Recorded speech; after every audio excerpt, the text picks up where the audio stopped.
Prendre place à la table de réunion. Savoir être à la bonne place au bon moment. Placer ses pions. Investir la place publique. Mettre en place une top organisation à la maison. Déplacer des montagnes pour une cause. Placer plus de sens dans sa vie. Les femmes ont-elles enfin trouvé leur place ? Quels espaces veulent-elles occuper aujourd'hui dans la société et sous quelle forme ? Quelle surface donnent-elles à leur travail, à leur famille, à l'amitié, à l'engagement, à leur épanouissement ? Bienvenue dans Place à prendre. Nous sommes 3, passionnés par les sujets des femmes et du travail et par les livres, et dans ce podcast, nous vous partageons des livres féministes et ou écrits par des femmes et ou qui parlent de femmes qui nous ont plu, qui nous ont fait réfléchir, qui nous ont donné envie de débattre ou de nous battre. Nous vous parlons des phrases qui nous ont bousculées, qui nous ont parlé, voire qui ont changé nos vies. Je suis Sandra Fiodo, créatrice du podcast Les Équilibristes, qui redéfinit la notion d'équilibre de vie, et fondatrice de Conscious Cultures, une société de conseil qui aide les entreprises à créer les conditions qui permettront à leurs équipes de fournir leur meilleur travail. Je suis Laetitia Vito, autrice sur le futur du travail, mère de 2 enfants et 4 livres, parmi lesquels Du labeur à l'ouvrage et En finir avec la productivité, critique féministe, une notion phare du travail et de l'économie. Je suis active sur Welcome to the Jungle et le podcast Nouveau Départ. Je suis Céline Alix, auteure de Merci mais non merci, comment les femmes redessinent la réussite sociale, ancienne avocate d'affaires, traductrice et aujourd'hui encore en pleine révolution professionnelle.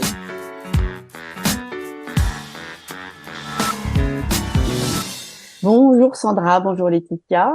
Bonjour. Aujourd'hui, nous allons parler de la place de l'amitié dans la vie des femmes. En fait, moi, je voulais vous raconter une petite anecdote. J'ai fêté mes 50 ans, donc il y a 2-3 mois, et dans les nombreuses manières de le fêter, j'ai voulu faire une soirée avec mes amies féminines. Et donc, j'ai invité 9 de mes plus proches amies, et je me suis aperçue qu'à part une, c'était toutes des amitiés que j'avais forgées dans le milieu professionnel, en fait. Et ça m'a interpellée. Je me suis interrogée sur cette nature un peu particulière d'amitié. Donc, c'est vrai que les amitiés au bureau ou au boulot, c'est des amitiés qui sont faites beaucoup de quotidien et d'intime. Donc, c'est presque des gens qui nous connaissent mieux dans le quotidien et dans l'intimité que nos amis peut-être d'enfance, etc. Mais c'est aussi des amitiés qui sont forgées sur le fait d'avoir travaillé ensemble, d'avoir été sous pression, d'avoir vécu des choses difficiles mais aussi constructives. Et je trouve que c'est une amitié qui est vraiment particulière. Enfin, moi, j'apprécie vraiment ce type de d'amis avec lesquels je peux parler de professionnel et de personnel, et on a vraiment cette assise, enfin ce socle commun d'avoir travaillé ensemble et de je pense de s'admirer professionnellement. Donc je trouvais intéressant de vous raconter ça. Et j'ai été aussi à l'anniversaire d'une autre femme la semaine dernière, qui avait également invité 7 amis très proches, et je me suis aperçue que aussi dans son cas c'était beaucoup des amis qu'elle s'était faites tout au long de sa vie pro. Donc c'est assez intéressant. Je trouve que c'est marrant de s'interroger sur qui sont nos amis, les origines des amitiés, quelles sont celles qui restent. Donc voilà, donc c'est un bon point de départ pour introduire cet épisode sur l'amitié. On s'est aperçu, Sandra et Laetitia et moi, qu'il y avait pas mal de livres qui sortaient en ce moment sur ce thème de l'amitié, que ça soit en anglais, donc aux États-Unis et en Grande-Bretagne, ou en France. Et moi, je voulais vous parler d'un livre qui s'appelle Nos puissantes amitiés, par Alice Rebaud, qui est sorti aux éditions de la Découverte, et qui s'interroge sur cette relation particulière qu'est l'amitié. Elle dit qu'en fait c'est un lien qui est souvent un peu déconsidéré, ou en tout cas on se penche pas trop sur ce lien, on n'y réfléchit pas trop, il n'y a pas vraiment de forme, il n'y a pas vraiment de statut de l'amitié. Elle dit que en couple, quand on est dans une relation amoureuse, on a plusieurs statuts, on est célibataire, on est en couple, on est marié, on est divorcé, on est séparé. Pour les amitiés, on est amis, on n'est pas amis, mais il n'y a pas de statut intermédiaire. Elle explique aussi que souvent l'amitié, c'est un lien secondaire, c'est un lien qu'on va sacrifier quand on est, par exemple, quand on est plus focalisé sur sa vie professionnelle ou sur sa famille. On va sacrifier ces relations-là. Euh, Si on a trop d'amis et que on n'a pas de relation amoureuse ou néglige un peu sa vie professionnelle, on va être considéré un peu comme immature. On va se dire que l'amitié, c'est une phase qu'on a quand on est ado, mais que franchement, traîner avec ses amis à partir de d'un certain âge, c'est totalement immature.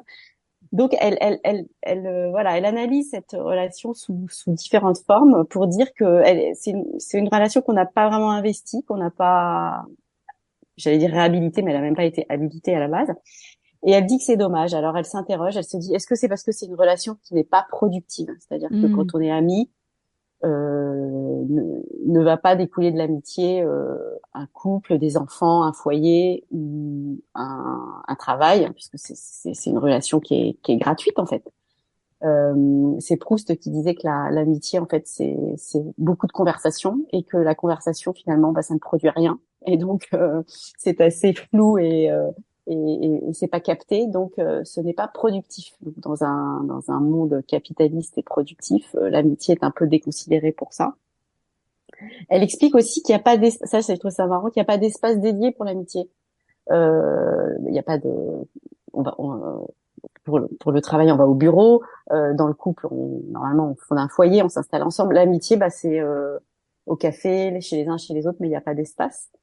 Donc, elle n'est pas, voilà, elle n'est pas formalisée.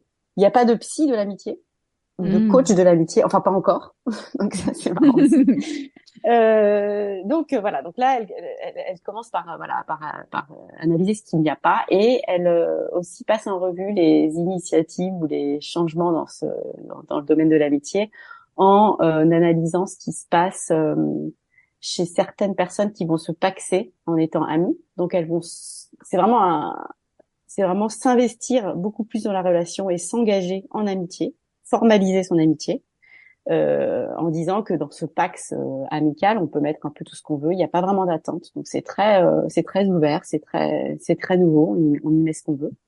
Donc voilà, elle a interviewé plusieurs personnes amies qui se sont paxées et qui ont décidé de fonder, alors, non pas une famille, mais une relation amicale. Elle parle aussi de la coparentalité, ces amis qui se mettent ensemble pour concevoir et élever un enfant.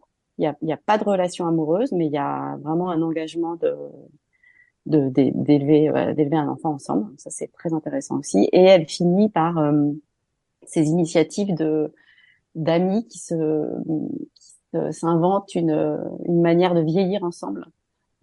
Avec la pionnière, c'était Thérèse Claire. Je ne sais pas si vous avez entendu parler d'elle, qui a fondé la maison des Baba Yaga. Thérèse Claire est décédée maintenant, mais elle a fondé avec plusieurs amis un lieu de vie où elles pouvaient vieillir ensemble. Et alors, je vais vous lire un passage parce que il était clair qu'elle ne voulait pas d'hommes dans cette maison des Baba Yaga. Elle dit qu'il y avait un côté, c'était de la pudeur, mais c'était aussi parce que elle avait peur que se reproduise une hiérarchie et une manière de prendre soin les uns des autres, c'est-à-dire que en disant que les femmes elles ont eu l'habitude de s'occuper des autres alors que les hommes pas du tout. Et donc elle dit donc Thérèse Claire, je la cite: si on accepte ne serait-ce qu'un homme, il faudra le câliner, le bercer. Dans notre existence, nous, les femmes, avons toujours torché tout le monde. Les pères, les fils, les enfants, les amants. On a droit à une fin de vie tranquille. Donc, c'est vraiment, voilà, bon, ça, voilà, c'est un concept à part, hein, de vouloir vieillir, avec des personnes du même genre, mais c'est aussi une manière d'habiter l'amitié, différemment. Et donc voilà, j'ai trouvé ce livre très intéressant parce qu'il questionne l'amitié. C'est vrai que c'est pas des questions qu'on se pose. L'amitié, on la prend pour argent comptant. On a des amis, il y en a qui vont, qui viennent, mais on s'interroge pas vraiment sur ce que ça nous apporte et comment c'est formalisé ou pas. Et j'ai aussi lu un autre livre, alors qui n'est pas directement sur l'amitié, mais c'est un roman qui est en anglais, qui s'appelle The Long Form, de Kate Briggs.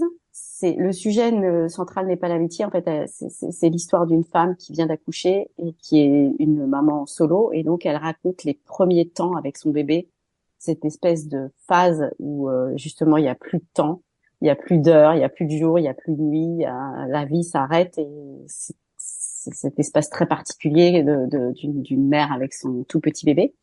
Mais il y a un personnage secondaire dans l'histoire qui est sa meilleure amie. Et la narratrice raconte comment cette amitié la porte au jour le jour et comment elle a cette phrase qui dit qu'avec son amie, elles ont le don de vouloir le bonheur de l'une et de l'autre. Je trouve que c'est une phrase magnifique.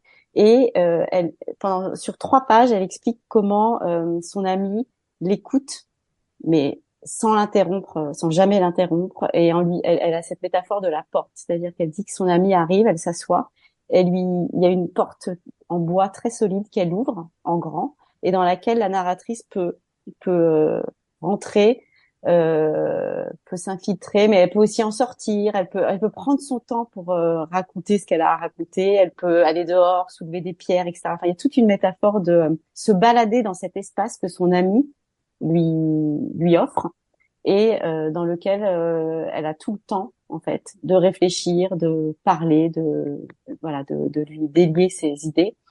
Et je trouve que c'est une très belle description de ce qu'est l'amitié, où finalement qu'est-ce qu'on attend de l'autre? Parfois rien, juste le plaisir d'être ensemble et de vouloir le bonheur de l'autre. J'ai trouvé que c'était un passage très très beau de ce livre. Donc voilà les 2 livres dont je voulais vous parler. Le cadeau de l'amitié, quoi. Ouais. Ça fait très envie de lire le roman.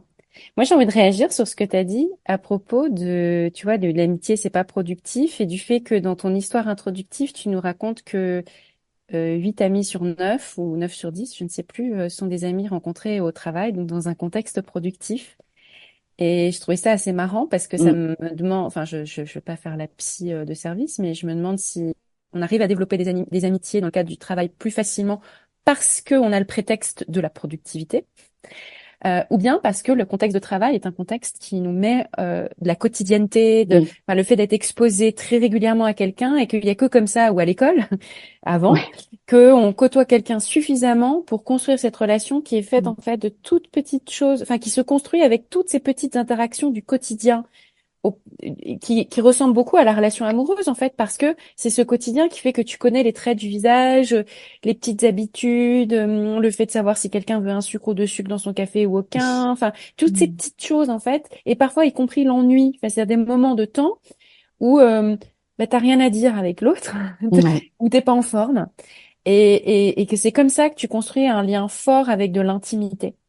Et ça m'a interpellée sur le fait que tu dises que il y a que finalement le contexte de travail qui a permis de créer ce type de relations faites d'interactions quotidiennes qui sont pas toutes des interactions hyper bien orchestrées, où on va au théâtre ensemble, on teste au resto à la mode et machin, enfin tu vois, où on met en fait aussi un cadre beaucoup plus restreint dans la relation. Donc moi, le livre dont j'avais envie de vous parler, il est très proche de celui dont tu as parlé, Nos amitiés puissantes. J'ai l'impression que si j'en faisais le pitch, je répéterais presque tout ce que tu as dit.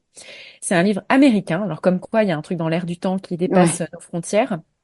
Ça s'appelle The Other Significant Others. Les autres relations importantes, celles qui ne sont pas la relation amoureuse. C'est une podcasteuse, productrice, journaliste de NPR qui s'appelle Raina Cohen qui l'a écrit. Il est paru aussi tout récemment, pratiquement en même temps que celui dont tu parles. Donc, tu vois, comme quoi cette synchronicité des parutions de livres sur l'amitié nous dit quelque chose sur la manière dont on a envie de réinvestir des relations qui ne sont pas uniquement les relations amoureuses, sur fond aussi de un peu une espèce de malheur en fait de ce surinvestissement de la relation amoureuse où c'est un peu comme si 20 ans après Bridget Jones, on en a marre de se dire qu'il faut que tout miser là-dessus, qu'il y a que ça qui compte, que le fait d'être tout le temps là aussi dans une posture d'attente en fait par rapport à la relation amoureuse nous met dans cette espèce de déception permanente. Déception permanente parce que soit tu l'as pas, la relation amoureuse, et t'es en attente de the one, soit tu l'as et t'es aussi en attente de quelque chose parce que tu n'obtiens jamais tout ce que tu attends de cette relation-là, que tu mets au centre de ta vie et dont tu attends tout. Donc c'est-à-dire que c'est censé être évidemment une relation sexuellement épanouissante, économiquement valide, ton meilleur ami, la personne qui te montre, qui te fait grandir, la personne qui partage les mêmes intérêts, avec qui tu vas faire tout. Et en fait, c'est impossible. Et alors, c'est marrant, Raina Cohen raconte aussi que en fait les mariages arrangés souvent fonctionnent mieux. Pourquoi? Parce que ou durent plus longtemps. Parce que t'en attends pas grand-chose. T'attends pas tout de la personne dont on a arrangé l'union que tu allais former et que donc tu investis d'autres relations qui ont une beaucoup plus d'importance et tu passes finalement moins de temps aussi et puis t'as moins d'attentes, moins de expectations par rapport à cette relation-là. Donc, elle a cette phrase, je l'ai dit en anglais, j'essaie de la traduire après, mais while we weaken friendships by expecting too little of them, we undermine romantic relationships by expecting too much of them. On affaiblit les amitiés, les relations d'amitié, en attendant rien. Et on sape, en fait, les relations amoureuses en attendant beaucoup trop, en ayant des attentes beaucoup trop fortes vis-à-vis d'elles. Et nos amitiés puissantes, comme dans nos amitiés puissantes, Raina Cohen, elle raconte qu'on manque aussi de concepts et de mots, MOTS, pour parler de l'amitié, parce qu'en fait, ça recouvre des amitiés des relations qui peuvent être extrêmement profondes, dans lesquelles il peut aussi y avoir de la dépendance, dans lesquelles il y a aussi une dimension d'ailleurs physique.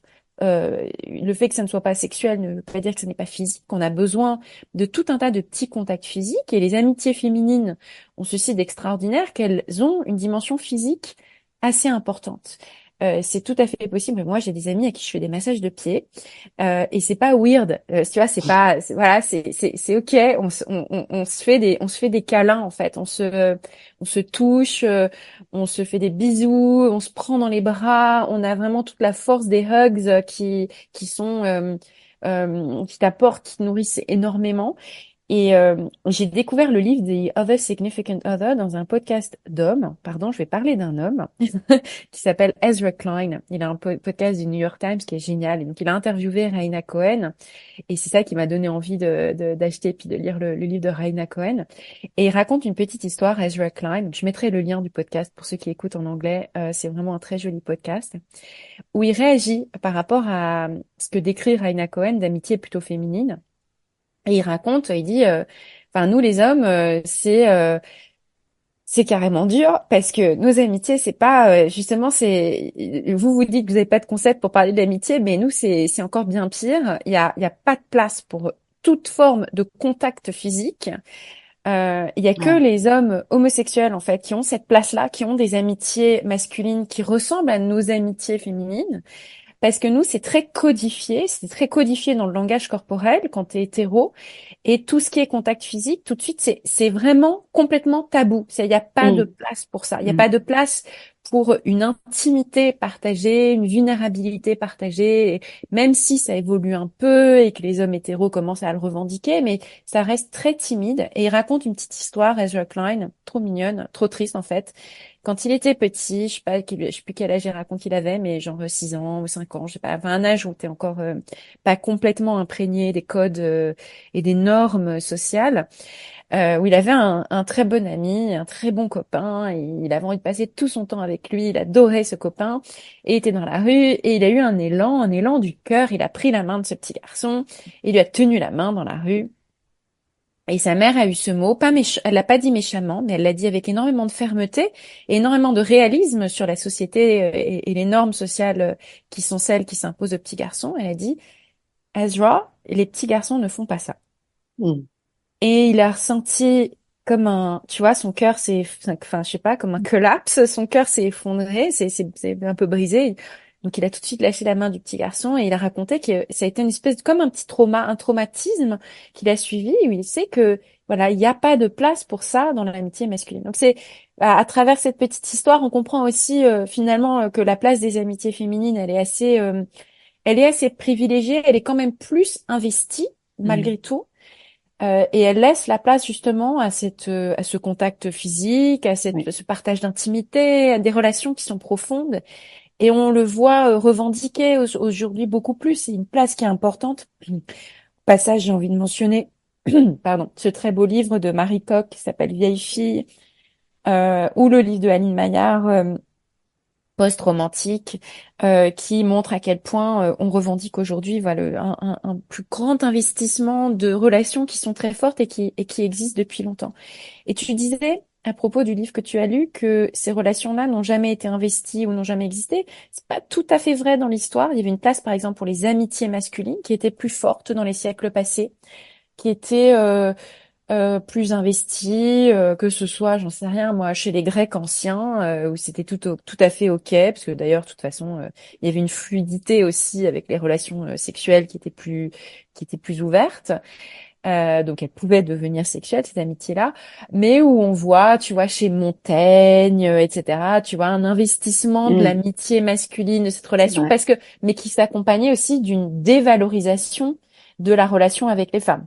Donc c'est pas forcément positif, mais en tout cas les hommes, du coup, ils y ont beaucoup perdu.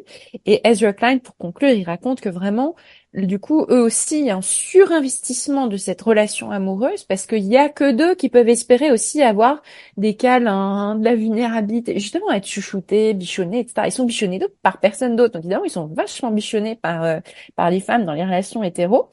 Mais voilà, je voulais faire ce petit parallèle entre les hommes et les femmes sur les relations d'amitié et la manière dont on les investit. Donc beaucoup d'espoir aussi sur le fait de redonner plus de place, une plus grande centralité à des relations plurielles, diverses, qui méritent qu'on invente un nouveau vocabulaire pour les désigner, pour les décrire, pour les accompagner, pour les faire grandir, pour imaginer des psys, des coachs, pour suivre ces relations qui sont super importantes dans nos vies et qu'on doit apprendre à appréhender, à décrire, à manager, c'est pas un beau mot, mais faire grandir. Ouais, faire grandir. Il y a plein de choses sur lesquelles j'ai envie de réagir, les filles, dans ce que vous avez évoqué.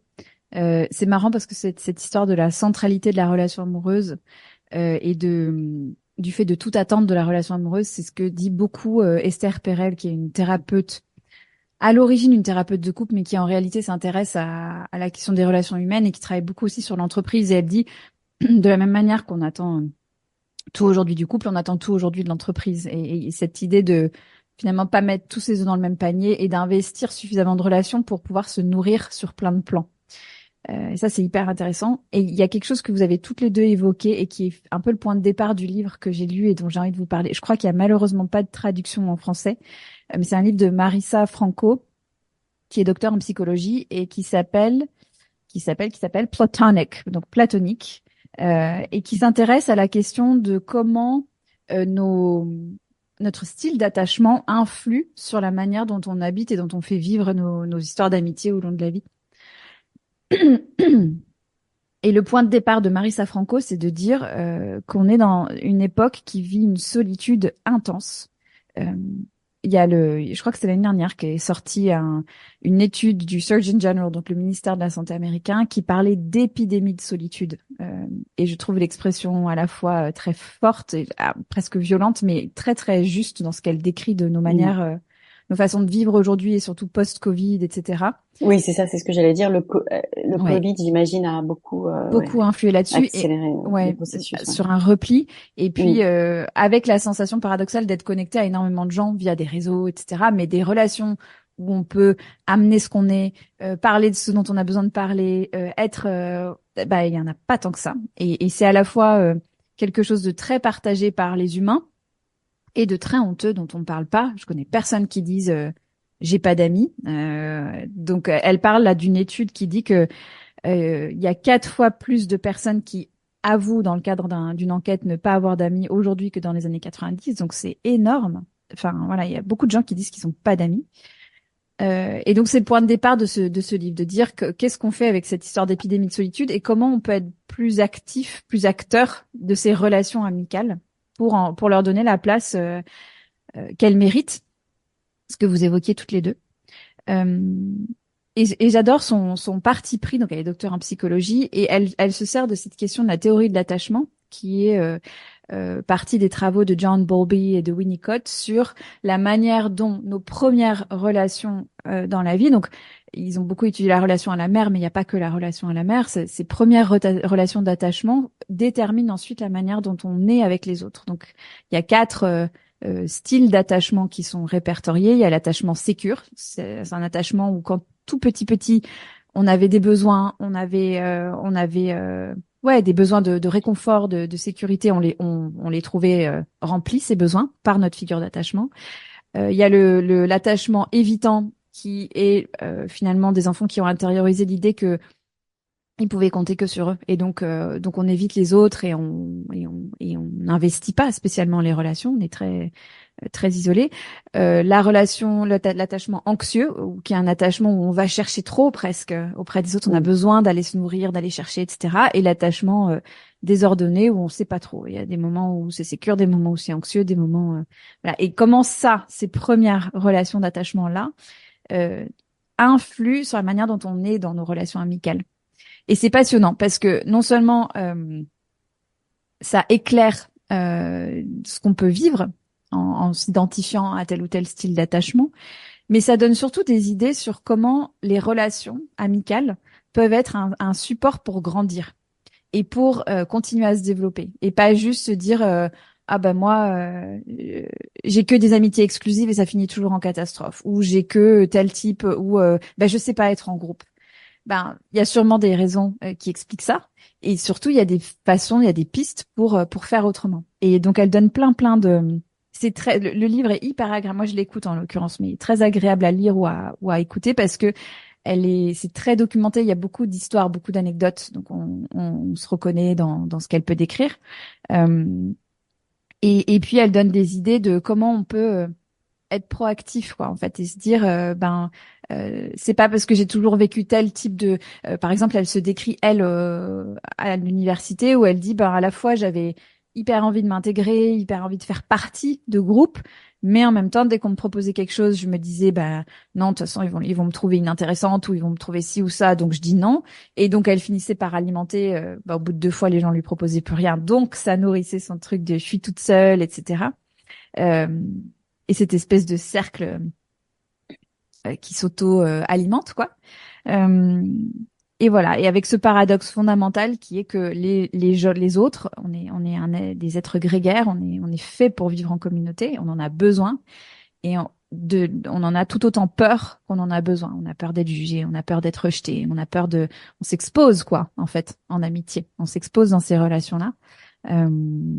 Donc il y a ça, et puis il y a vraiment dans ce livre aussi cette idée que on a besoin des relations, de toutes les relations qui existent, la relation amoureuse bien sûr, mais la relation, bien sûr, si on en a une et qu'on y est bien, mais ces relations amicales qui nous permettent aussi de faire vivre toute la variété de toutes les facettes de la personne qu'on est. Donc elle parle d'accordéon, hein. C'est très joli cette image, mais de dire si par exemple je suis en couple avec quelqu'un pour qui le jardinage et le yoga c'est des trucs chiants, je suis hyper contente d'avoir un ami avec qui je peux aller faire le chien tête en bas, et un ami avec qui je peux rempoter des trucs, et ça me rend d'autant plus vivante, riche, et avec vraiment cette impression de vivre, quoi, de vivre dans toutes les facettes.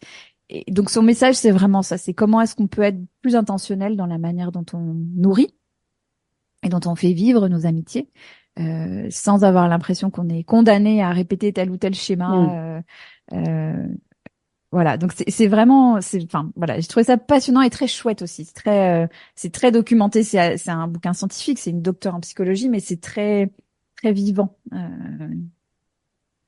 Oui, ce qui rejoint tous les livres dont on a parlé, c'est vraiment ça, cette idée de conscientiser la relation amicale, parce qu'on a tendance à la prendre un peu, comme acquise. Ça nous tombe dessus, on se fait des amis, on s'en fait pas, on réfléchit pas vraiment en fait à la manière dont on est amis. Et tous ces livres en fait nous invitent à, comme tu dis, à mettre de l'intention, mais aussi à analyser comment ça fonctionne, qu'est-ce que ça nous apporte, comment on s'y prend. Et à ne pas la tenir à ne pas tenir l'amitié pour acquise, et donc à lui donner beaucoup plus de valeur. C'est ça, à mon avis, qui rejoint un peu ce courant de livres sur l'amitié. C'est très intéressant, je trouve. J'aime beaucoup les différentes facettes dont tu parles, Sandra. Là, l'idée que chaque relation va aller nous aider à grandir sur une facette ou à exprimer et développer un aspect de nous. Et en fait, on est pluriel. Ouais.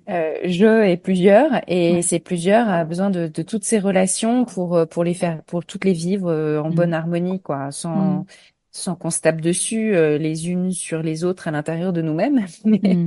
Et voilà, ça rappelle un peu l'expression "it takes a village" à propos de faire grandir des enfants, qu'il faut qu'ils aient plusieurs figures, en fait plusieurs figures adultes pour bien grandir, et des pères du même âge aussi. Mais nous c'est pareil en fait, c'est des relations avec des gens plus vieux, des gens plus jeunes, des gens du même âge, des gens qui s'intéressent à la même chose, des gens qui s'intéressent à des choses complètement différentes. Et tout ça, ça nous aide à développer de manière harmonieuse.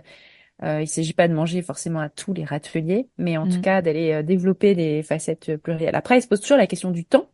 C'est-à-dire, c'est vrai que si tu te dis, voilà, j'ai 100 relations différentes qui correspondent à 100 de mes facettes, c'est matériellement impossible de les développer toutes. Donc, il y a quand même toujours une idée de choix. Et ça, je trouve que peut-être que ça explique pour les raisons pour lesquelles il y a des facettes qu'on laisse mourir, en fait, en nous.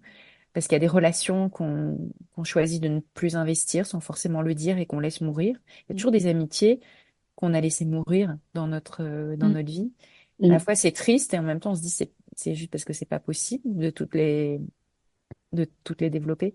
Oui, et puis que on en parlait tout à l'heure en off, mais il y a cette idée aussi que parfois on change tellement qu'une relation n'a peut-être plus de sens à un moment donné, et qu'on n'a pas de, il y a pas de, enfin c'est très rare des formes de rupture amicale où on a cette conversation comme on peut avoir une conversation dans une rupture amoureuse, de dire c'est fini pour telle et telle raison, cette histoire n'a plus de sens. Cette relation n'a plus de sens, et on n'a pas ce moment-là. On les laisse se déliter, on les laisse voilà, mourir. On dit j'ai perdu de vue, ou j'ai à nouveau elles ont pas de forme en fait. Elles ont pas de forme. Pas de cadre, pas de forme. Ouais, c'est intéressant. Et du coup, ouais, effectivement, cette idée d'être proactif aussi dans ce qu'on va chercher, quoi, chez les autres. Elle dit très bien, à un moment donné, il y a des amis chez qui on va pouvoir trouver du réconfort, et il y a des amis chez qui on va pouvoir trouver, en fonction de ce dont on a besoin, et ce qu'on est capable de donner aussi à un moment donné, d'être très sélectif, comme tu disais, Laetitia, sur sur où on va chercher les choses, et qu'est-ce qu'on va chercher. Et ça, alors cette idée-là on vous donne un petit avant-goût de l'épisode d'après, parce que en échangeant tout à l'heure sur cet épisode d'aujourd'hui, on se disait qu'il y a un autre endroit aussi où cette idée de grandir dans une relation ou de grandir dans une posture, on en est arrivé à parler du leadership et de notre capacité à endosser des rôles, à embrasser des rôles. Et on s'est dit qu'on avait bien envie de vous parler de ça la prochaine fois. Ouais, donc ce sera le thème du prochain épisode. Ouais. On va vous préparer ça, les petits oignons. Ouais. Et puis voilà, et on a toujours plaisir à vous lire. Alors, s'il y a des livres sur l'amitié qui vous ont interpellé, ou des ressources, ou même des histoires intéressantes d'amitié, n'hésitez pas à nous écrire. Des films aussi, des films, des séries. On pourrait s'amuser à faire une petite liste dans un commentaire. On rassemblera les contributions. Ça peut être chouette d'avoir une petite bibliographie, filmographie sur l'amitié. T'as raison, c'est une super idée. Merci beaucoup. Merci à tous. Merci. À la prochaine fois. À bientôt.